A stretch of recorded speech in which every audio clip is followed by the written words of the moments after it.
সুজাতা, সুজাতা, ওঠো। কে কে কে কে তুমি? আবার আমার বাচ্চাকে নিতে এসেছো? না সুজাতা, না না, ভালো করে দেখো।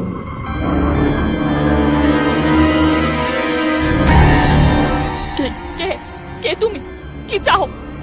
ভয় পেও না সুজাতা, আমি তোমার কোনো ক্ষতি করব না। আমি তোমার বড় যা, এই বাড়ির বড় বউ। আমাকে আর আমার বাচ্চা দুটোকে যা হারিয়ে মেরে ফেলেছে, তোমার বাচ্চাকে নিতে আসবে আজ। আজ অমাবস্যা, আজকেই সে তোমার বাচ্চাকে নিয়ে যাবে। বাঁচতে চাও তো কাল সকাল অবধি অপেক্ষা করো না, পালিয়ে যাও, এখনই পালিয়ে যাও সুজাতা, বাচ্চাকে নিয়ে। যেদিকে দু চোখ যায় পালিয়ে যাও।